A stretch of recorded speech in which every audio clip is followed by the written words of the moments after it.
ओम अज्ञानतिमिरान्धस्य ज्ञानञ्जनशलाकया चक्षुरुन्मीलितं तस्मै श्रीगुरुवे नमः। श्रीचैतन्यमनोभीष्टं स्थापितं येन भूतले स्वयं रूपकदा मह्यं ददाति स्वपदान्तिकम्। वन्देऽहं श्रीगुरु श्रीयुतपदकमलं श्रीगुरून् वैष्णवाचं श्रीरूपं साग्रजातं सगण रघुनाथान्वितं तं सजीवं साद्वैतं सावधूतं परिजनसहितं कृष्णचैतन्यदेवं श्रीराधाकृष्णपादान् सगण ललिता श्रीविशाखान्विताश्च नित्यानन्दं नमस्तुभ्यं प्रेमानन्दप्रदायिते कलौ कल्मषस्य नाशाय जानवेपतये नमः। नमो महावदन्याय कृष्णप्रियं प्रदायिते कृष्णाय कृष्णचैतन्य नामिने गौरद्विष नमः। पंचतत्वात्मकं कृष्णं भक्तरूपास्वरूपकं भक्तावतारं भक्ताख्यं नमामि भक्तिशक्तिकं। नारायणं नमस्कृत्यं नरं चैव नरोत्तमं देवीं सरस्वतीं व्यासं ततो जयमुदीरये। शृणुतां स्वकथा कृष्ण पुण्यश्रवणकीर्तनं हृदयन्तस्तु इव द्राणि विदनोति सुरसतां नष्टप्रायेषु भद्रेषु नित्यं भागवतसेव्या भगवती उत्तम श्लोके भक्तिर्भवति नैष्टिकी। तदा रजस्तमो भाव काम लोभादय चेत एते निरावृतं स्थित सत्य प्रसिद्धति। एवं प्रसन्न मनसो भगवत भक्ति योगता भगवत तत्व विज्ञान मुक्त संगस्य जायते विद्यन्ते हृदय ग्रंथि छिद्यन्ते सर्व संशयं क्षीयन्ते चास्य कर्माणि दृष्ट्वा एवात्मनि सुरे मुखं करोति वाचालं पंगुं लंघयते गिरिं यत्कृपातमहं वन्दे परमानंद माधवम्। प्रह्लाद नारद पराशर पुंडरीकं व्यासम अम्बरीश सुखसौनक विष्णुदालभ्यां रुक्मांग अर्जुन वसिष्ठं विभीषणादीनं पुण्यानि नामानि परम भागवत स्मरामि। धर्म प्रोजितो कैटप्पु अनत्रो परमो निर्मत्सराणां सतां वेद्यं वास्तुमत्र वस्तु सिद्धं तापत्रयवन्मूलनम्। श्रीमद्भागवतम महामुनि कृतम किंवापरेश्वरम संघो तत्क्षणात् निगम कल्पतरु गलितम फलम सुखाद्रवियुत संयुतम पिबत भागवतम रसमालयम मुहुरपो रसिका भुवि भावुक। कृष्णनारायणं वन्दे कृष्णं वन्दे व्रजप्रियं कृष्णद्वैपायनं वन्दे कृष्णं वन्दे प्रतासुतं सच्चिदानंद रूपाय विस्तृत उत्पत्ति हेतवे तापत्रय विनाशाय श्रीकृष्णाय नमः। संसार सागरे मग्नं दीनं मा करुणानिधि कर्म ग्राहकृतांगम मामुद्ध भवाड्वात्। श्रीमद्भागवतम आख्यानं प्रत्यक्षं कृष्णैः स्वीकृतो अस्मै अनाथं मुक्तार्थं भवसागरे। मनोरथो मदीयं सफलं सर्वथातिं निर्विघ्नेनैव कर्तव्यं दासोऽहं तं केशवम्। सुखरूपं प्रबोधव्यं सर्वशास्त्रं विशारदम् एतत् तथा प्रकाशेन मद्ज्ञानविनाशय भवे भवे यथा भक्ति पादयोस्तम जायते तथा कृष्णे देवस्य नाथस्तु नोयतं प्रभु। आराध्यो भगवान् वर्गे सतन्यो तद्धाम वृंदावनं रम्याकाचित् उपासना वृद्वधु वर्गेण या कल्पिता। श्रीमद्भागवतं प्रमाण अमलं प्रेमोपमार्थो महान् श्री चैतन्य महाप्रभु मदभिदं तत्रादरुणा परो कृष्णाय वासुदेवाय हरे परमात्मने प्रणत क्लेश नाशाय गोविंदाय नमो नमः। जय श्री हे कृष्ण करुणा सिंधु दीनबंधु जगतपतये गोपेश गोपिका कांत राधा कांत नमस्ते। तप्त कांचन गौरांगे श्री राधे वृंदावनेश्वरी वृषभानुसुते देवी प्रणमामि हरिप्रिये। वाञ्छाकल्पतरुभ्यश्च कृपा सिन्धुभ्यो च पतितानां पावनेभ्यो वैष्णवेभ्यो नमो नमः। जय श्री कृष्ण चैतन्य प्रभु नित्यानंद श्री अद्वैत गदाधर श्रीवासादि श्री गौर भक्तवृंद। हरे कृष्ण कृष्ण कृष्ण हरे हरे हरे राम राम राम हरे हरे। तो इसमें हम लोग पढ़ रहे थे नारद द्वारा व्यास देव को श्रीमद् भागवतम के विषय में आदेश। नारद जी ने चार वेदों को लिख दिया। फिर जो है भगवत गीता जैसे ग्रंथ को भी लिख दिया उन्होंने। भगवत नहीं, सॉरी, माँ महाभारत जो भगवत गीता का पूर्ण जो है भगवत गीता उसी से प्रकट हुआ है। 45 मिनट में भगवान ने भगवत गीता बोला तो महाभारत के अंतर्गत ही भगवत गीता का ज्ञान आता है। तो महाभारत की रचना व्यास देव ने कर दिया। अब उसके बाद बता रहे हैं कि तुम भगवान के अतिरिक्त विभिन्न रूप नामों और परिणामों के रूप में जो कुछ वर्णन करना चाहते हो वो प्रतिक्रिया द्वारा मन को उसी प्रकार आंदोलित करता है जिस प्रकार आश्रय विहीन नाव को चक्रवात आंदोलित करता है। कि तुमने जो अभी तक जो महाभारत और जो है चार वेद लिखे हो वो व्यक्ति को धर्म अर्थ काम मोक्ष के बारे में ज्ञान प्रदान करता है। भगवान की शुद्ध भक्ति के बारे में ज्ञान प्रदान नहीं करता है। वो ज्ञान जो भगवान के नाम रूप गुण लीलाओं तथा परिणामों के रूप में जो कुछ वर्णन करना चाहते हैं वो प्रतिक्रिया जो वर्णन करना चाहता है वो प्रतिक्रिया द्वारा मन को उसी प्रकार आंदोलित करता है जिस प्रकार आश्रय विहीन नाव को चक्रवात आंदोलित करता है। कि जो भगवान का शुद्ध ज्ञान है वो व्यक्ति के मन को आंदोलित कर देता है। इस प्रकार जिस प्रकार आश्रय विहीन नाव मतलब जिस नाव में नाविक न हो और उन नाव को क्या करता है चक्रवात जो है बहुत दूर तक बहा कर ले जाता है। उसी प्रकार जो भगवान कृष्ण का नाम रूप और गुण और परिणाम है वो व्यक्ति के मन को उद्वेलित कर देता है आंदोलित कर देता है। आगे बता रहे हैं कि सामान्य लोगों में भोग करने की स्वाभाविक प्रवृत्ति होती है। तुमने धर्म के नाम पर उन्हें वैसा ही करने के लिए प्रोत्साहित किया है। तो वेद जो है क्या करते हैं हमें धर्म अर्थ काम मोक्ष को कैसे हम अच्छे तरीके से सुचारू रूप से चला सकें इसका ज्ञान प्रदान करते हैं। जो कि व्यास देव ने अभी नारद मुनि से मिलने से पहले वेदों के ज्ञान को और जो है महाभारत के ज्ञान को लिखा है, जो कि धर्म अर्थ काम और मोक्ष के बारे में बताता है। पंचम पुरुषार्थ जो है भगवान की भक्ति है, कृष्ण की भक्ति है। तो जो है वैष्णव का मान एकमात्र उद्देश्य भगवान की भक्ति को स्वीकार करना होता है, न कि धर्म धर्म अर्थ काम मोक्ष को रेगुलेट करना। धर्म अर्थ काम मोक्ष तो भगवान का नाम जब करते। आज इसको पूछो, बोले कि नहीं पेंसिल ले लो। पूछो। हम बोले कि पापा कल खोज रहे थे, तुम लोग पेंसिल ले लो, दोनों में किसी को जरूरत नहीं था लेने का।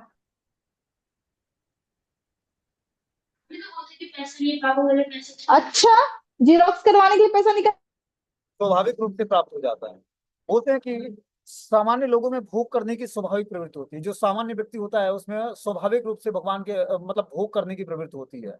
और हे व्यासदेव, तुमने जो साहित्य लिखा है, जो ग्रंथ लिखा है, उसमें तुमने धर्म के नाम पर उन्हें वैसा ही करने के लिए प्रोत्साहित कर दिया है। ये अत्यंत घृणित और अत्यंत अनुचित है। क्योंकि वे लोग तुम्हारे उपदेशों के अनुसार मार्गदर्शन प्राप्त करते हैं, अतः वे ऐसे कार्यों को धर्म के नाम पर ग्रहण करेंगे और निषेधों की भी परवाह नहीं करेंगे। तुमने ग्रंथों के माध्यम से जो ज्ञान प्रदान किया है, तो सभी लोग उसी को स्वीकार करेंगे। ठीक है ना।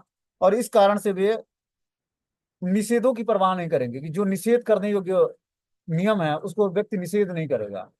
और जब तक निषेध नहीं करेगा तब तक भगवान की भक्ति को जान नहीं पाएगा। यहाँ तक हम लोगों ने सुना था। अब आगे बता रहे हैं कि भगवान असीम है, केवल वही निपुण व्यक्ति इस आध्यात्मिक ज्ञान को समझने के योग्य है जो भौतिक सुख के कार्यकलापों से विरक्त हो चुका है। देखो, श्रीमद् भागवतम का ज्ञान जो है, अमल पुराण इसको बोलते हैं। अमल पुराण मतलब ये परमहंस संहिता है। ये उनके लिए है जो धर्म अर्थ काम मोक्ष से आगे बढ़कर और भगवान की भक्ति में शुद्ध भक्ति को जिसने प्राप्त कर लिया है, उसके लिए है। ये तो आचार्यों की कृपा है जो हम लोग पढ़ के समझना चाहते हैं इसको।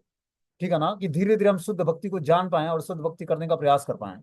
बोलते हैं कि केवल वही निपुण व्यक्ति इस आध्यात्मिक ज्ञान को समझने के योग्य है जो भौतिक सुख के कार्यकलापों से विरक्त हो चुका है। जिसको भौतिक सुख नहीं चाहिए, वही इस आध्यात्मिक दिव्य ज्ञान को समझ सकता है। अतः जो लोग भौतिक आसक्तियों के कारण सुस्थापित नहीं हैं, उन्हें तो परमेश्वर के दिव्य कार्यकलापों के वर्णन के माध्यम से दिव्य अनुभूतियों की विधि दिखलाओ।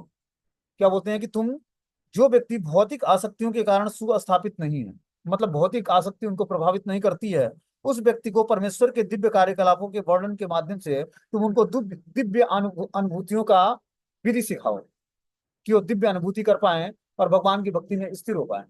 ये नारद मुनि का आदेश अपने शिष्य व्यास देव को मिलता है। बोलते हैं, तक्त्वा स्वधर्म चरणाम्बुजम हरे भजन्य पक्यो अथ पतत्यो यदि यत्र क वा भद्रम भूदमुष्य किम को वार्थ आप तो अभजताम स्वधर्मतः। जिसने भगवान की भक्तिमय सेवा में प्रवृत्त होने के लिए अपनी भौतिक वृत्तियों को त्याग दिया है, वह कभी कभी कच्ची अवस्था में नीचे गिर सकता है, तो भी उसमें उसके असफल होने का कोई खतरा नहीं है। इसके विपरीत अभक्त चाहे अपनी वृत्तियों में पूर्ण रूप से रत क्यों न हो, उसे कोई भी लाभ नहीं होता है।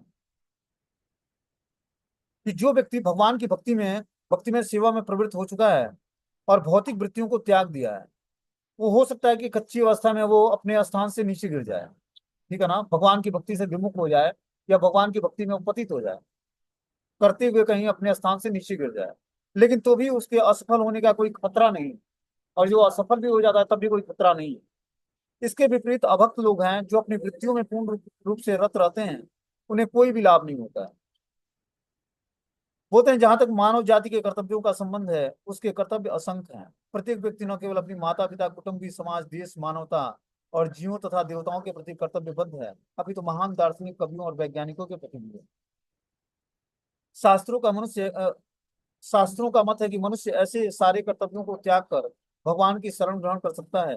अतः यदि कोई इस तरह से करता है, तो यदि वो भगवान की भक्ति में सेवा करने में सफल हो जाता है तो बहुत ही शुभ है।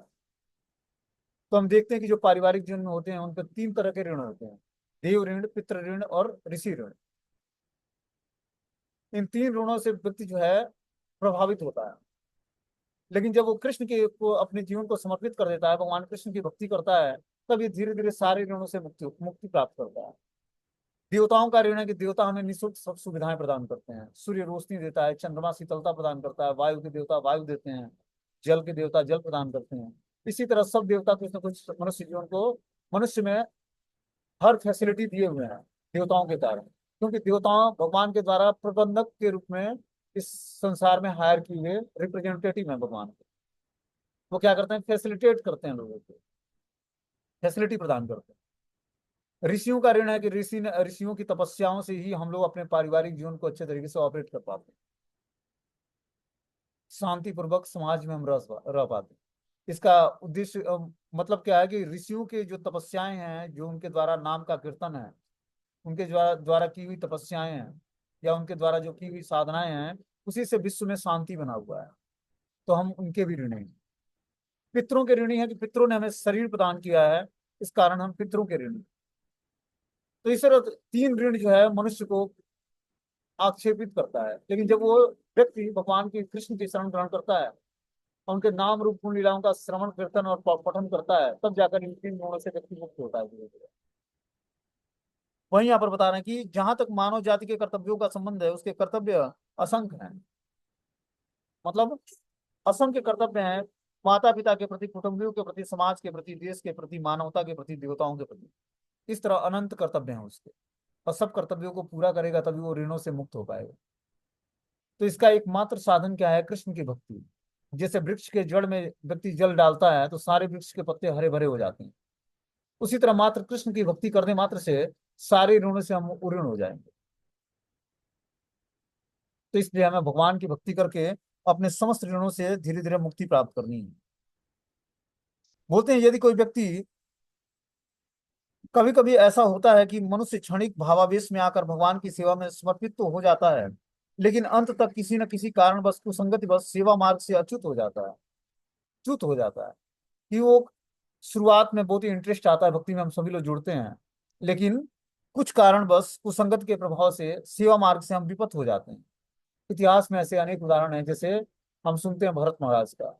भरत महाराज चक्रवर्ती सम्राट थे, और सुंदर पत्नी और बच्चों के पति भी थे, और बच्चों बच्चों के पिता भी थे। लेकिन क्या किया उन्होंने, अपने राजपाट और बच्चों को त्याग करके, अपनी पत्नी को त्याग करके, और भगवान का भजन करने के लिए जंगल में गए। जंगल मतलब हरिद्वार के पास शालिग्राम में, शालिग्राम गांव में। वहां पर गंडकी नदी के किनारे बैठकर वो भजन करते, और गायत्री मंत्र का जाप करते हैं, तीनों प्रहर स्नान करते हैं उसी नदी में। और देखते हैं कि किस तरह वो हिरण से आसक्त हो जाते हैं, और फिर जो है उनको अगला जीवन हिरण का मिलता है। और फिर तीसरे जीवन में फिर वो जड़ भरत के नाम से आते हैं, और फिर जड़ और मुक्त बधिर की तरफ घूमते हैं, और फिर जाकर भगवान की भक्ति को प्राप्त करते हैं, और भगवान के धाम को प्राप्त करते हैं। तो उस अवस्था में व्यक्ति भी अपने जो भाव भक्ति के स्टेज पर थे भरत महाराज, वहां से वो च्युत हो गए अपने स्थान से। दूसरी स्टोरी हम लोग देखते हैं कि जो है चित्रकेतु महाराज का है। चित्रकेतु महाराज भी भगवान के महान भक्त थे, लेकिन शिव जी के चरणों के प्रति अपराध करने के कारण भगवान के चरण कमलों की शरण ग्रहण करने में कर नहीं पाए वो। कि शिव जी एक बार श्रीमद् भागवतम की कथा का वाचन कर रहे थे, पार्वती माता को अपने गोद में बैठा के। तो चित्रकेतु को ये लगा कि भगवान, ये शिव जी श्रीमद् भागवतम का गुणगान कर रहे हैं, और वो भी अपनी पार्वती माता को अपने जंघे पर बैठाए, जो उनकी पत्नी है। ये बात उनको पची नहीं। उन्होंने मजाक में, और भगवान शिव को उन्होंने मजाक में कुछ शब्द बोले, और ये बात पार्वती माता को अच्छा नहीं लगा। और पार्वती माता के श्राप से ही चित्रकेतु का पतन हुआ, और वो जाकर चित्रकेतु जो है असुर योनि में चले जाते हैं। ठीक है ना। तो इस कारण से हम देखते हैं कि जो है छोटे छोटे अपराधों के कारण व्यक्ति जो है, या आसक्तियों के कारण भगवान की भक्ति से पतित हो जाता है। लेकिन कुछ दिनों तक ऐसा होता है, फिर जाकर जब अपराध नष्ट हो जाते हैं, तो फिर वो भक्ति में, जहां से भक्ति भक्ति का विनाश नहीं होता है, जहां से भक्ति छूटी होती है, फिर से वहां से भक्ति मिल जाती है, और फिर हम वहां से भक्ति हमारी स्टार्ट हो जाएगी। इसीलिए हमें वैष्णव अपराध से बहुत ही सावधान रहना चाहिए। कम भक्ति कर लें, लेकिन वैष्णव अपराध ना करें। किसी वैष्णव का दिल नहीं दुखाना है, या कोई अपराध ना बनने पाए, इसके लिए हमें बहुत ही सावधान रहना चाहिए। बोलते हैं तस्येवं हेतु प्रयतित कोविदम न लभ्यते यद भ्रमतामुपर्यतम तत् लभ्यते दुख वदन्ते सुखम कालेन सर्वत्र गंभीर यह सा। जो व्यक्ति वास्तव में बुद्धिमान तथा तत्व ज्ञान में रुचि रखने वाला है, उन्हें चाहिए कि वे सार्थक अंत के लिए प्रयत्न करें, जो उच्चतम लोक से लेकर निम्नतम लोक तक विचरण करने के लिए से भी प्राप्त नहीं है। जहां तक इंद्रिय भोग से प्राप्त होने वाला सुख की बात है, यह तो काल क्रम में स्वतः ही प्राप्त हो जाएगा, जिस प्रकार हमारे न चाहने पर हमें दुख मिल जाता है। देखो कितना इंपॉर्टेंट बता रहे हैं बात ये नारद मुनि, कि जो व्यक्ति वास्तव में बुद्धिमान तथा तत्व ज्ञान में रुचि रखता है, उन्हें चाहिए कि उस सार्थक अंत के लिए प्रयत्न करें। मतलब सार्थक अंत क्या है, कि मृत्यु है। तो हर व्यक्ति जो बुद्धिमान है और तत्व ज्ञान में रुचि रखता है, उसको क्या करना है, सार्थक अंत के लिए प्रयत्न करना है। सार्थक अंत मतलब मृत्यु के समय हम भगवान का स्मरण कर पाए, इसके लिए प्रयास करना है। ये प्रयास हमारा तभी सक्सेस होगा जब हम अपने मति को हमेशा 24 घंटे भगवान की भक्ति में लगाए रखें, हर एक एक्टिविटी भगवान की प्रसन्नता के लिए। तब जाकर जीवन के अंत में जो है हमें गलत चीजों का चिंतन नहीं होगा। जब हम पूरे जीवन भर अपने चिंतन को संभाल कर भगवान की भक्ति में अपने मन बुद्धि को लगाए रखेंगे, तभी जाकर अंत में भगवान का स्मरण हो पाएगा। ये जितनी हम प्रैक्टिस करते हैं भक्ति का, नाम जप करते हैं, कथाओं का श्रवण करते हैं, और जो है भगवान के शिव विग्रहों की सेवा करते हैं, भगवान को प्रणाम करते हैं, दर्शन करते हैं, स्तुति पाठ करते हैं, तुलसी सेवा करते हैं, जो भी एक्टिविटी हम स्पिरिचुअल करते हैं, उसका एकमात्र उद्देश्य है कि जीवन के अंत काल में भगवान का स्मरण हो जाए शरीर त्याग करते समय। और जब पूरे जीवन भर हम भगवान की भक्ति करेंगे, तभी ये स्थिति प्राप्त होगी कि अंत काल में होता क्या है कि व्यक्ति के ब्लड सर्कुलेशन रुक जाता है, शरीर जहां तहां स्तब्ध हो जाता है, नेत्र का चलना बंद हो जाता है। जो जैसे नेत्र देखते हैं हम कि अलग अलग नेत्र का जो गोलक होता है घूम रहा होता है, वो सारी चीजें अस्तब्ध हो जाती हैं, ब्लड सर्कुलेशन रुक जाता है। अब जो है शरीर के सारे अंग जो है शिथिल पड़ जाते हैं, कंठ अवरुद्ध हो जाता है। और उसके बाद यमदंड से 3 दूत आते हैं और यमदंड से उसके प्राण को खींचकर शरीर से बाहर निकालते हैं।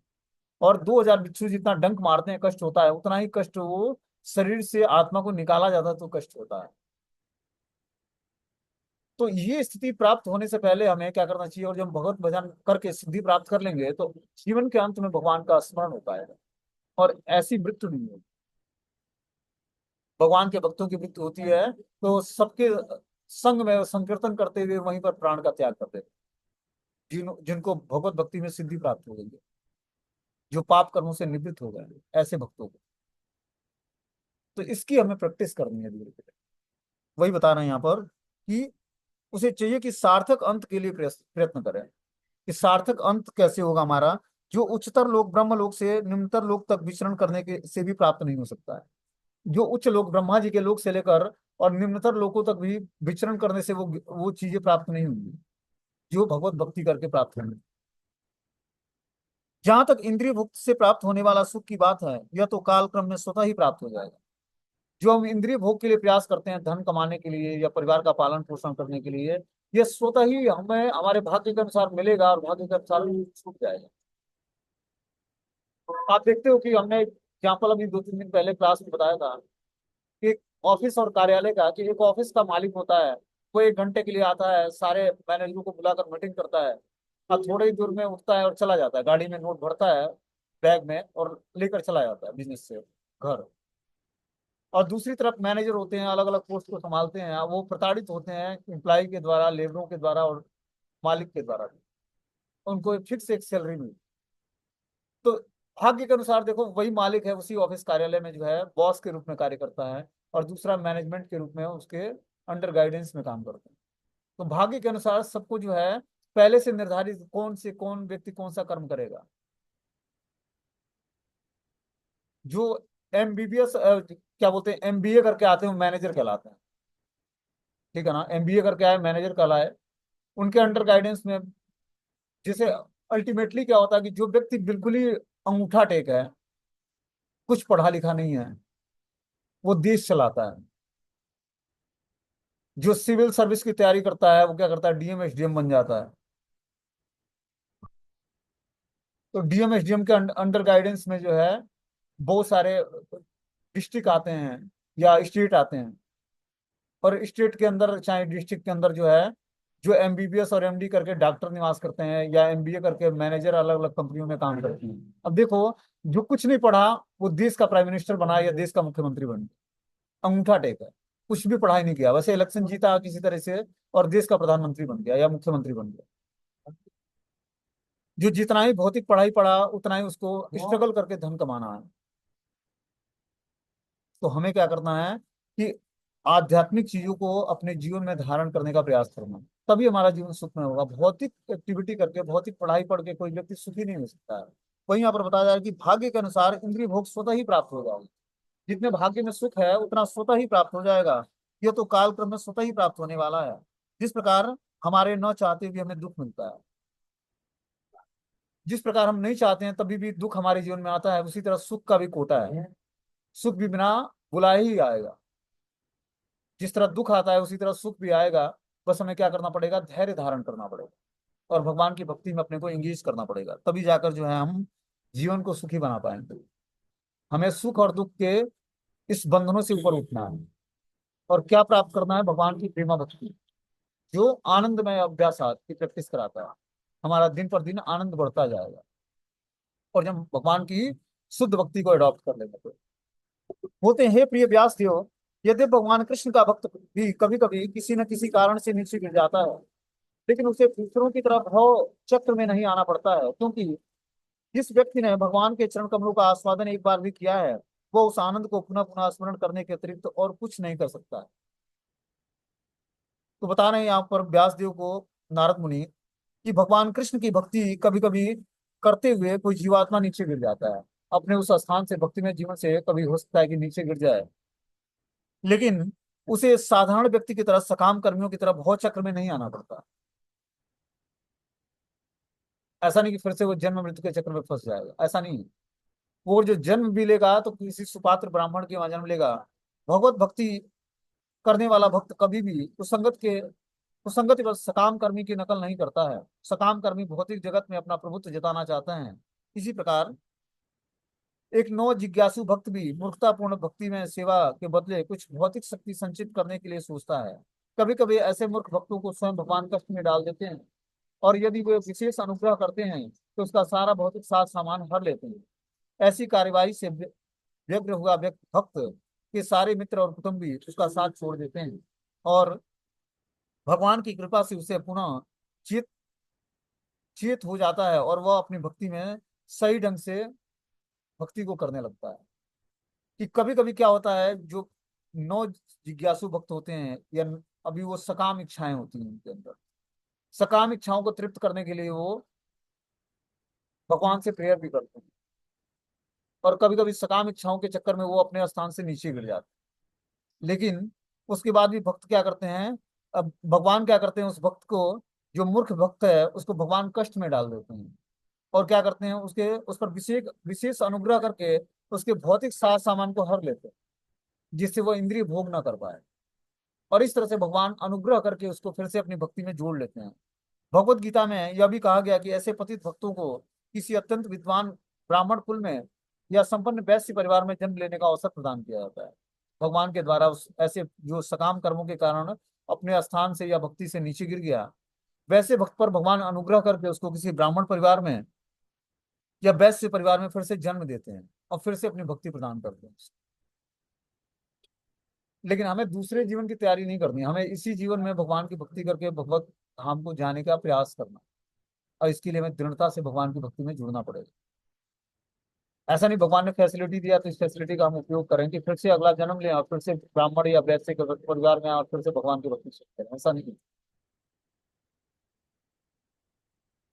बोलते हैं भगवान के भक्त कुसंगत के कारण नीचे गिर जाते हैं, मानो सकाम कर्मी हूँ जिसका पतन सदैव होता रहता है, किंतु नीचे गिरने पर भी भक्त को कभी कर्मी के समान पतित नहीं समझना चाहिए।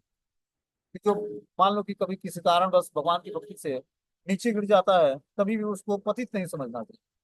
वो आज नहीं तो कल फिर से भगवान उस पर अनुग्रह करेंगे और फिर से वो भगवान की भक्ति को स्वीकार कर देंगे। बोलते हैं शुद्ध भक्ति में सेवा आध्यात्मिक दृष्टि से इतनी आस्वादनीय है कि भक्त स्वतः ही भौतिक भोग के प्रति अन्यमनस्क हो जाता है और प्रगतिशील भक्ति की दिशा में वह पूर्णतया यह पूर्णता का प्रतीक है। शुद्ध भक्त निरंतर भगवान कृष्ण के चरण कमलों को स्मरण में रखता है, उसे एक क्षण भी नहीं भूलता है, भले ही वो तीनों लोगों का ऐश्वर्य क्यों न मिले। तो जो भगवान का धीरे धीरे शुद्ध भक्त बन जाता है, वो तीनों लोगों का ऐश्वर्य भी प्रदान किया जाए कभी भी भगवान की भक्ति से विमुख नहीं होगा। बोलते हैं इसमें कि इदम ही विश्व भगवान निवेतरो यत्यो जगत स्थान निरोध संभवाम वही स्वयं वेद भवास्तथापि ते पादेश मात्रम भवतम प्रदर्शितम पूर्ण पुरुषोत्तम भगवान स्वयं विश्व स्वरूप हैं, तथापि उससे निर्लिप्त भी हैं। उन्हीं से यह दृश्य जगत उत्पन्न होता है, उन्हीं पर टिका है और संहार के बाद उन्हीं में प्रवेश करता है। तुम इन सबके विषय में जानते हो, मैंने तो केवल बस सारांश भर तुम्हें तुम्हारे सामने प्रस्तुत किया है। तो व्यासदेव कोई साधारण भक्त नहीं है, वो नारद मुनि के शिष्य के रूप में रूल कर रहे हैं, और जबकि हैं भगवान के वो सकत्यावेश अवतार। नारद मुनि बता रहे हैं कि पूर्ण पुरुषोत्तम भगवान स्वयं विश्व स्वरूप है, कि पूरा विश्व उन्हीं के द्वारा सृजित है, सब भगवान के विश्व रूप से ही प्रकट हुआ है पूरा विश्व, तथापि उसमें निर्लिप्त है। भगवान अपने शक्तियों से सारे संसार को प्रकट करते हैं, लेकिन भगवान लिप्त नहीं होते और निर्लिप्त बने रहते हैं। उन्हीं से यह दृश्य जगत प्रकट होता है, उन्हीं पर टिका है और संहार के बाद उन्हीं में प्रवेश कर जाता है। मतलब सृष्टि के निर्माण करता, संचालक और विनाश करता स्वयं भगवान ही। तुम सब इसके विषय में जानते हो, मैंने तो बस केवल तुम्हारे सामने सारांश रूप में प्रकट किया है। हे व्यासदेव, मैंने जो ज्ञान तुम्हें प्रदान किया है ये बस सारांश रूप में है। आगे बता रहे हैं कि तुमने पूर्ण दृष्टि है, तुम पूर्ण पुरुषोत्तम भगवान को जान सकते हो, क्योंकि तुम भगवान के अंश के रूप में विद्यमान हो। यद्यप तुम अजन्मा हो, लेकिन समस्त लोगों के कल्याण हेतु इस पृथ्वी पर प्रकट हुए हो। अतः भगवान श्री कृष्ण की लीलाओं का अधिक विस्तार से वर्णन करो। अब नारद मुनि अपने शिष्य व्यासदेव को आदेश देते हैं कि तुम में पूर्ण दृष्टि प्राप्त है। पूर्ण दृष्टि का मतलब जो दृष्टि भगवान को तत्व से जानती है, ऐसी दृष्टि व्यासदेव के पास है। कैसे? नारद मुनि की कृपा से। तुम पूर्ण पुरुषोत्तम भगवान को जान सकते हो, क्योंकि तुम भगवान के अंश के रूप में विद्यमान हो। तुम भगवान को तत्व से जान सकते हो, क्योंकि भगवान के अंश हैं व्यास के, भगवान के सकत्यावेश अवतार हैं। यद्यप तुम अजन्मा हो, लेकिन समस्त लोगों के कल्याण हेतु पृथ्वी पर प्रकट हुए हो। व्यासदेव जो भगवान के अवतार ही माने जाते हैं, तो भगवान के अवतार को प्रकट होने की जरूरत नहीं पड़ती है, लेकिन वो किसी पर्टिकुलर कार्य के लिए लोगों के कल्याण हेतु बस पृथ्वी पर प्रकट हुए हैं। अतः भगवान श्री कृष्ण की लीलाओं का अधिक सुविस्तार से वर्णन करो। ये अपने नारद मुनि के द्वारा क्या होता है, नारद मुनि के द्वारा निर्देश दिया जाता है व्यासदेव को। इस तरह से जब आदेश पा जाते हैं, तब वो क्या करते हैं कि विद्वत मंडली ने यह स्पष्ट निष्कर्ष निकाला है कि तपस्या, वेदाध्ययन, यज्ञ, दान और स्तुति जप का अचूक प्रयोजन उत्तम श्लोक भगवान की दिव्य लीलाओं के वर्णन में जाकर समाप्त होता है। कि कोई व्यक्ति जो है, विद्वान की मंडली में यह निष्कर्ष निकलता है कि कोई व्यक्ति तपस्या करता है, वेदाध्ययन करता है, यज्ञ करता है, दान देता है, स्तुति पाठ करता है, जप करता है, उसका अचूक प्रयोजन क्या है कि भगवान की दिव्य लीलाओं के वर्णन में के प्रति उसकी रुचि जागृत हो जाना। वहीं पर जाकर सब कुछ विश्राम पाता है, कि जहां से भगवान की नाम रूप गुण लीलाओं का वर्णन शुरू हो जाए। वहीं पर सारे तपस्या, सारा वेदाध्ययन, यज्ञ, दान, स्तुति, जप, सब कुछ उसका अचूक प्रयोजन यही है कि भगवान के नाम रूप गुण लीला धाम में हमारी दिव्य लीलाओं में रुचि जागृत हो जाए। यही उद्देश्य बता रहे हैं नारद मुनि। आगे बता रहे हैं कि अहम पुरातीत भवे अभवम मुने दास्यास्तु कस्या अचना वेदवादिनाम निरूपितम बालक एव योगिनाम शुश्रूषणे प्राविशी निवीक्षताम। होते हैं श्री नारद मुनि ने कहा कि ब्रह्मा जी के पिछले दिन में मेरा जन्म एक साधारण सी दासी के घर में हुआ था। अब नारद मुनि अपने पूर्व जीवन के चरित्र के बारे में बताते हैं कि मेरा पूर्व जीवन में क्या स्टोरी थी, उसके बारे में बताते हैं। बोलते हैं कि श्री नारद मुनि ने कहा कि ब्रह्मा जी के पिछले दिन में मेरा जन्म एक दासी की, साधारण सी दासी के घर में हुआ था। मेरी माँ एक ब्राह्मण के गुरुकुल में रहा करती थी। एक समय वर्षा ऋतु में चतुर्मास के दौरान कुछ महान वैष्णव वहां आए, और चूंकि मेरी माँ उन सबकी सेवा में नियुक्त रहती थी, मुझे भी उन साधुओं की निजी सेवा करने का अवसर प्राप्त होने लगा। यद्यपि वे महान भक्ति वेदांती साधु समदृश्य थे, उन्होंने मुझ पर विशेष अनुग्रह किया। उस समय यद्यपि मैं एक छोटा सा बालक ही था, मैं आत्म संयमी था, आवश्यकता से अधिक बातें नहीं करता था, और अन्य बच्चों के समान खेलकूद तथा शरारत करने में मेरी कोई रुचि नहीं थी। एक दिन उनकी अनुमति लेकर मैंने उनके छोड़े हुए उचिष्ट भोजन को ग्रहण किया। इस कार्य से मेरे समस्त पाप नष्ट हो गया। जब व्यक्ति भक्तों के तीन चीजें बहुत इंपॉर्टेंट होती है: भक्त पद भूली, भक्त पद जल और भक्त मुक्त अवशेष। तीन महाबल, ये तीन हमें भक्ति में महाशक्ति प्रदान करते हैं। क्या? भक्त पद धूली, जो भक्तों के चरणों की धूली है, भक्त पद जल, किसी भक्त के जो महान भक्त हैं उनके चरणों का अभिषेक होता है, उसके जल को चरणामृत की तरह लेने पर। और भक्त भुक्त अवशेष, भक्त लोग जो भोजन करके छोड़ देते हैं थाली में, उसको जो ग्रहण करता है महाप्रसाद, तो उसको महान शक्ति मिलती है भक्ति करने की। ऐसा नहीं झूठा है, वो महाप्रसाद बन जाता है। भगवान जब खाते हैं तो महाप्रसाद कहलाता है, भोग लगता है तो। और जब उसको भक्त लोग खाते हैं, जो ऐसे भक्त हैं, जो भगवान के शुद्ध भक्त हैं, उनका उचिष्ट प्रसाद जो कोई ग्रहण करता है उनके द्वारा छोड़े हुए भोजन का अंश, तो उससे महान शक्ति प्राप्त होती है उसको भगवान की भक्ति करने के लिए। जो उनके अंदर गुड क्वालिटी है, नाम जप में रुचि है, भगवान की कथा, वो रुचि आप में भी जागृत होने लगी। ये है भगवान के भक्त भुक्त अवशेष, मतलब भगवान के भक्तों के द्वारा जो छोड़ा हुआ अवशेष होता है उसको खाने से। वही यहाँ पर बता रहे हैं कि एक दिन उनकी अनुमति लेकर मैंने उनके भोजन के उचिष्ट को स्वीकार किया। इस कार्य को करने से मेरे समस्त पाप नष्ट हो गए। श्री कृष्ण की दिव्य मधुर लीलाओं को सुनने में मेरा चित्त लग गया। उस महान साधुओं की सेवा से मेरे हृदय में भगवत भक्ति के प्रति आकर्षण जागृत हो गया, और धीरे धीरे भगवान कृष्ण की दिव्य लीलाओं के श्रवण में मेरी रुचि जागृत हो गई।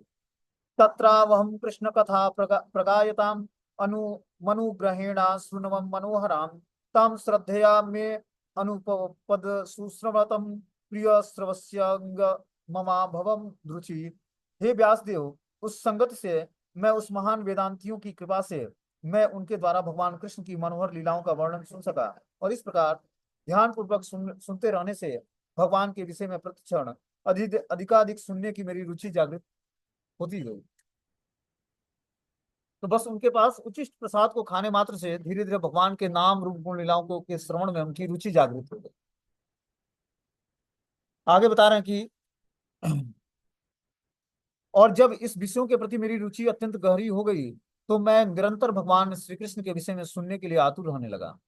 फलस्वरूप मेरे हृदय में से रजोगुण और तमोगुण के प्रभाव नष्ट हो गए, और मुझे अनुभव होने लगा कि अज्ञानता के कारण ही मैं अपने इस स्थूल और सूक्ष्म शरीर को आत्मा मान रहा था।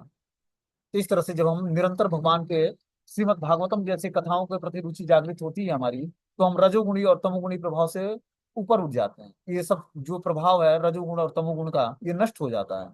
और अज्ञानता के कारण जो हम अपने स्थूल शरीर को ही और सूक्ष्म शरीर को ही आत्मा मान बैठे हैं और इसी के लिए कार्य करते हैं, वो देहात्म बुद्धि और अज्ञानता भी नष्ट हो जाती है। मैं उस महान भक्तों का बहुत आदर करता था और अत्यंत शील व्यवहार करते हुए कठोरता से उनके निर्देशों का पालन करता था। तो 4 महीने भक्ति वेदांती ब्राह्मणों का इन्होंने एसोसिएशन किया चतुर्मास में, नारद में, जब दासी पुत्र थे पिछले जीवन में। और इस तरह से उन्होंने उनके उचित प्रसाद को खाया और उनका संग किया, और धीरे धीरे जो है अत्यंत शील व्यवहार करते हुए कठोरता से उनके निर्देशों का पालन करने लगे। वहां से प्रस्थान करते समय उस भक्ति वेदांती ब्राह्मणों ने मुझ पर परम भगवान से संबंधित अत्यंत गोपनीय ज्ञान प्रदान किया। इस प्रकार मैंने उनसे प्रत्येक वस्तु को भगवान की सेवा में नियुक्त करने की कला सीख ली, जिसका चरम लक्ष्य भगवान के परम धाम में उनका निजी सानिध्य प्राप्त करना है। क्योंकि क्या कई बार ऐसा नहीं होता, जो वस्तु किसी का रोग रोग का कारण होता है वही दूसरे तरीके से उपयोग में लाने पर उसका निदान भी हो जाता है। क्या बोलते हैं, जिस प्रकार कोई वस्तु वो, कई बार ऐसा नहीं होता है कि वस्तु किसी रोग का कारण बन जाता है। जैसे मान लो कि कोई व्यक्ति दूध ज्यादा पी लेता है तो उसका पेट जो है खराब हो जाता है, लेकिन उसी दूध से दही उसको बनाकर और उसको मट्ठा पिलाया जाता है तो पेट उसका ठीक हो जाता है। वही बता रहे हैं यहाँ पर कि जो वस्तु किसी रोग का कारण बनता है वही दूसरे तरीके से उपयोग में लाने पर उसका निदान बन जाता है। जैसे दूध पीने पर कुछ गड़बड़ी हो गई, तो उसी दूध का दही बनाकर और लस्सी या मट्ठा पीने पर वो पेट की गड़बड़ी को ठीक कर देता है। भक्ति की पद्धति का पालन करते तथा भगवान श्री कृष्ण की कृपा से धीरे धीरे मुझे सबसे पहले भगवान के दिव्य ज्ञान की अनुभूति हुई, और फिर योग सिद्धियां और अंततः उनकी अंतरंग प्रेम भक्ति सेवा की प्राप्ति हो गई। इस तरह से नारद मुनि बता रहे हैं कि बस उस भक्ति वेदांती ब्राह्मणों की सेवा करने से, उनके साथ एसोसिएशन करने से, उनके द्वारा दिए हुए निर्देशों का पालन करने से और उनके उचित प्रसाद का खाने मात्र से धीरे धीरे भगवान के नाम रूप गुण लीलाओं में हमारी रुचि जागृत हो गई, और इस तरह भगवान के दिव्य ज्ञान की अनुभूति हुई हमें। और फिर मैं योग सिद्धियों और अंततः उनकी अंतरंग प्रेममय सेवा की प्राप्ति हो गई। बोलते हैं श्रील व्यास देव, मेरा निवेदन है कि तुम भी भगवान की लीलाओं का विस्तार से वर्णन करो, क्योंकि इससे आज का पतित मानव समाज भौतिक जगत के दुखों से मुक्त हो जाएगा। इस तरह से व्यास देव को नारद मुनि आदेश देते हैं कि तुम क्या करो, भौतिक जगत से दुखों जो पतित जीव हैं उनको भौतिक जगत के दुखों से मुक्त करने के लिए भगवान की दिव्य लीलाओं का विस्तार से वर्णन करो, मतलब भगवान की शुद्ध भक्ति का वर्णन। तो इस तरह से आदेश देते हैं व्यास देव अपने शिष्य नारद मुनि अपने शिष्य व्यास देव को, और व्यास देव उसका पालन करते हैं। ठीक है ना। तो अब कल हम लोग सुनेंगे कि व्यास देव अब नारद मुनि से और भी क्वेश्चन पूछते हैं और नारद मुनि उसका जवाब देते हैं। ठीक है।